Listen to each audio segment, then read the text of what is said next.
Di tengah tingginya gedung pencakar langit dan gedung-gedung beton yang ada di Jakarta, ternyata masih ada satu tempat yang dijadikan kawasan perkebunan oleh warga sekitar. Inilah dia kelompok Tani Tarunajaya di Karet Tengsin. Pemandangan kontras ini bukan hasil editan, melainkan potret nyata di Kelurahan Karet Tengsin, Jakarta Pusat. Di antara kepungan gedung puluhan tingkat dan kemacetan Jalan Jenderal Sudirman, sejumlah warga di Karet Pasar Baru Barat tampak sibuk memanen hasil bumi. Mereka adalah gabungan kelompok tani atau Gapoktan Tarunajaya RW 6.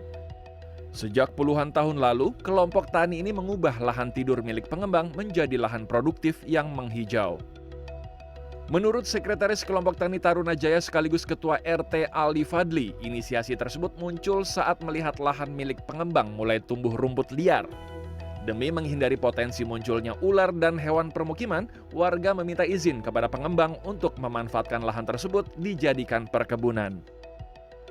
Jadi awal berdirinya itu kita itu terbentuk dari Karang Taruna awalnya, dari Karang Taruna kita iseng bikin kegiatan yang positif kan, kita menghindari narkoba kan, jadi kita kegiatan positif. Waktu itu kita bentuk awalnya kita budidaya ikan. Itu tahun 1994 deh atau 95. Nah dari situ kita coba kembangin lagi, teman-teman dari Karang Taruna bentuk kelompok tani. Jadi tahun 2000-an tuh kita baru beralih dari budidaya ikan menjadi kelompok tani Tarunajaya. Itu sih awalnya. Hasilnya tidak main-main. Berbagai jenis komoditas pangan tumbuh subur di sini. Mulai dari sayur mayur hingga pisang dan ubi ungu yang menjadi primadona. Kalau saat ini terong ada, ubi jalar ada, singkong ada, lalu ini apa namanya nih? Ya cabai ada, meskipun sedikit-sedikit lah karena ya itu tadi musim begini ini susah kalau masalah cabai. Terus pisang, dulunya memang paya kita tanamin lagi nggak berhasil, udah setelah frustasi kita ambil pisang ya. Lantas dikemanakan hasil panen dari kebun ini?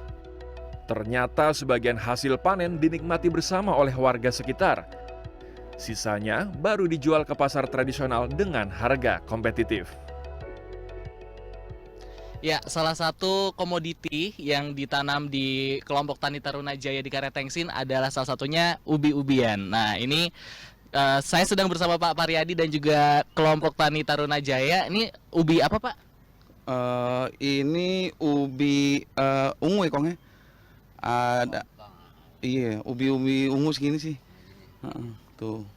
Wah, Dagingnya seperti ini. dagingnya seperti ini. Mana itu? Jadi kalau Anda lihat memang aktivitas pemanenan yang dilakukan di kelompok Tani Tarunajaya ini biasanya hanya untuk dikonsumsi oleh warga. Betul ya, Pak ya? Betul.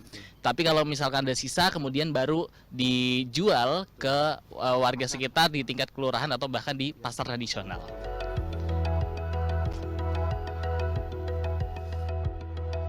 Bagi warga, keberadaan kebun ini menjadi solusi pangan sehat yang terjangkau. Sekaligus menjadi bukti bahwa lahan sempit di perkotaan, jika dikelola dengan baik, bisa memberikan manfaat ekonomi dan sosial yang besar. Dengan konsep urban farming yang diterapkan oleh masyarakat Karet Tengsin, khususnya Karet Pasar Baru Barat, mereka dapat mencapai ketahanan pangan keluarga setiap harinya. Pindah Fatan, Katrina Ivanka, Jakarta.